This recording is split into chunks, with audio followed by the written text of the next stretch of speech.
Existe um fenômeno na biologia que é realmente fascinante. A ideia de que a natureza, por alguma razão, parece ter um interesse especial em criar caranguejos repetidas vezes. Hoje vamos analisar esse processo, conhecido como carcinização, que representa um dos exemplos mais marcantes e também um dos maiores debates sobre convergência evolutiva. Então, vamos começar pelo princípio. O que exatamente é esse fenômeno da carcinização?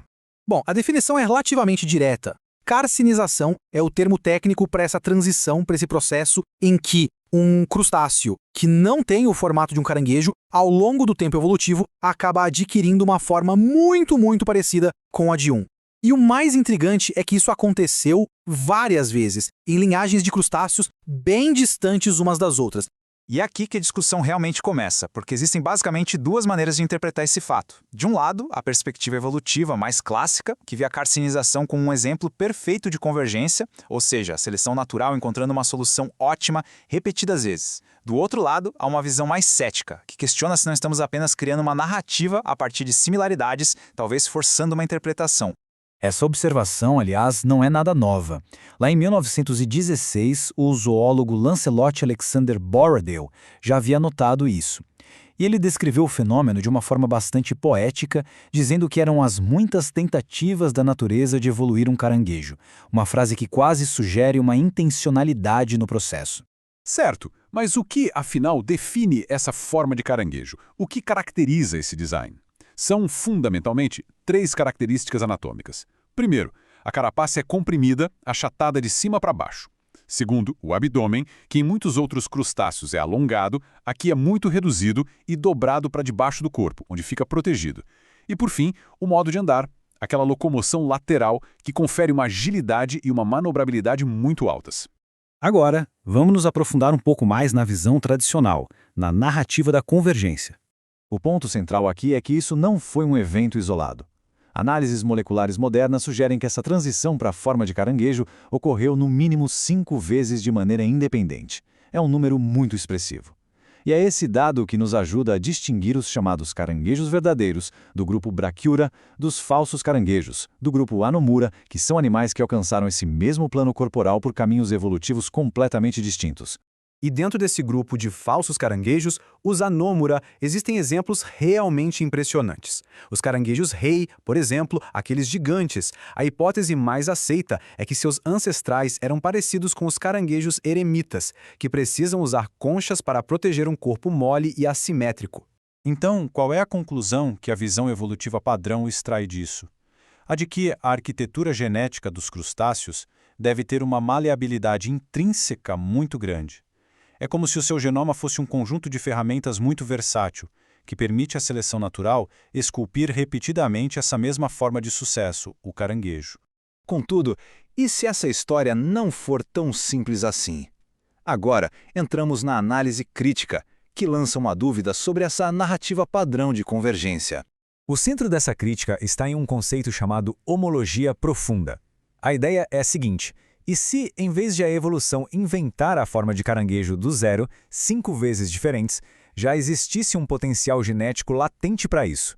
Como se a receita para construir um caranguejo já estivesse presente, de alguma forma, no genoma de um ancestral comum a todos eles. Nesse caso, a evolução não estaria criando algo novo, mas apenas ativando um potencial pré-existente. E essa ideia muda completamente o foco do problema. Para a visão evolutiva, a homologia profunda explica como a novidade pode surgir de forma recorrente. Mas para a visão cética, isso não resolve o problema da origem da novidade. Apenas o desloca. A questão não seria mais como criar a forma, mas sim como ativar um potencial que já estava lá, altamente organizado. Para ilustrar essa questão, costuma-se usar uma analogia. Seria como diferentes compositores, em locais e épocas distintas, acabando por escrever sinfonias muito parecidas. Mas essa mesma analogia pode ser invertida.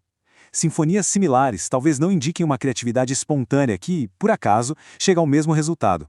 Talvez indiquem que todos os compositores estão, na verdade, utilizando o mesmo repertório de estruturas, as mesmas regras de harmonia, um manual de composição que já estava pré-estabelecido.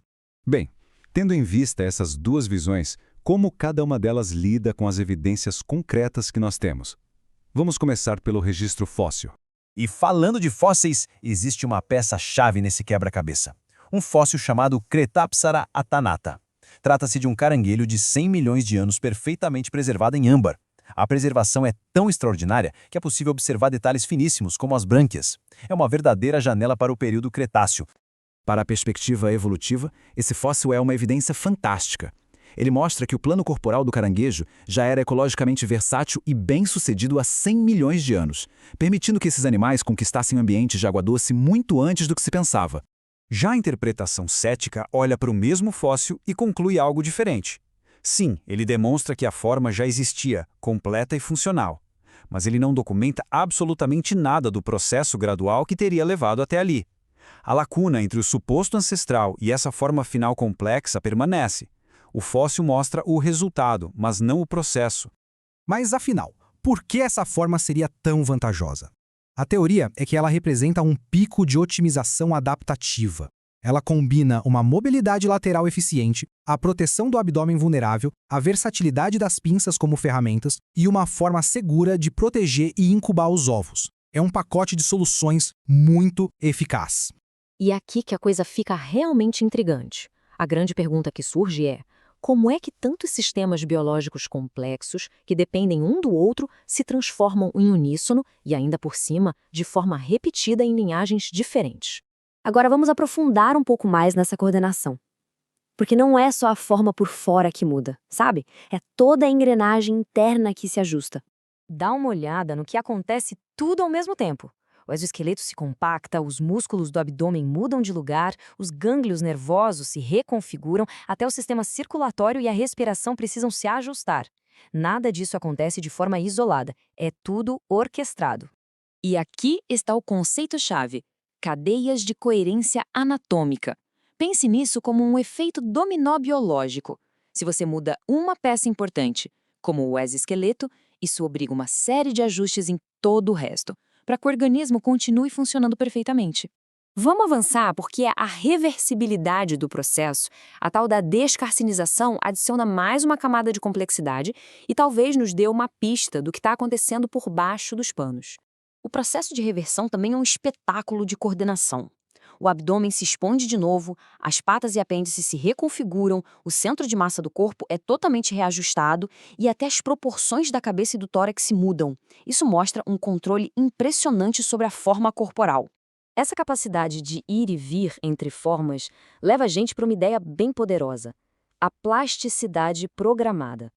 A interpretação aqui é que essa flexibilidade toda não é por acaso. Na verdade, ela sugere que módulos de desenvolvimento pré-existentes estão sendo ativados, como se fosse um potencial de mudança que está ali, adormecido, só esperando o gatilho certo. Então isso nos força a ir mais fundo, né? A gente precisa olhar para a arquitetura da informação por trás disso tudo. O que em nível genético permitiria esse tipo de plasticidade programada? A proposta aqui é a existência de um tipo de kit morfológico. É como se fosse uma caixa de ferramentas genética que já vem com as instruções não para um, mas para vários planos corporais possíveis. E esses planos podem ser ativados dependendo da necessidade.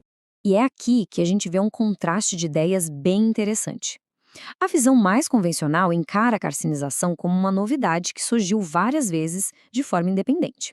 Já a alternativa que estamos explorando diz outra coisa. Não é uma invenção nova a cada vez, mas sim a ativação recorrente de um módulo arquitetônico eficiente que já estava lá. Para a gente entender melhor essa ideia de módulos, pode ser útil fazer uma analogia com algo que a gente conhece bem: a engenharia e o design. Pense só na engenharia avançada. A gente vê alguns padrões claros. Primeiro, economia. Reutilizar peças e plataformas para ser mais eficiente. Segundo, coordenação. Projetar os sistemas já pensando em como eles vão funcionar juntos. E terceiro, robustez com flexibilidade controlada. Curiosamente, são exatamente os padrões que a gente observa na carcinização. E esta citação resume a ideia de forma brilhante. Do mesmo jeito que um software usa bibliotecas de código prontas, ou que a indústria automobilística usa a mesma plataforma para vários carros diferentes, a biologia pode estar fazendo a mesma coisa, reutilizando um módulo arquitetônico fundamental para construir diferentes tipos de crustáceos. Certo. Então vamos amarrar todas essas pontas e construir a síntese dessa perspectiva de design arquitetônico. Em resumo, essa interpretação enxerga a carcinização não como um evento aleatório que se repete, mas como a expressão de um design que já é, por natureza, versátil. É a reutilização de um módulo eficiente que é ativado por redes de controle que já estão prontas para essa transformação. Portanto, a ideia central é esta. O fato de o patrão de caranguejo aparecer tantas vezes não significa que a natureza o inventou do zero a cada vez.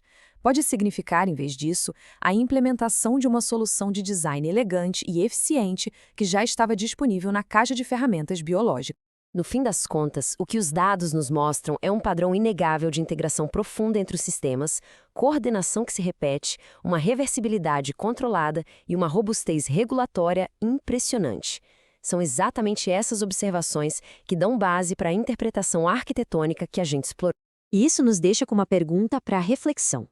Será que esses padrões de modularidade, de coordenação, de reutilização que vemos nos sistemas vivos, como na carcinização, são um reflexo de princípios de engenharia deliberada aplicados à própria organização da vida?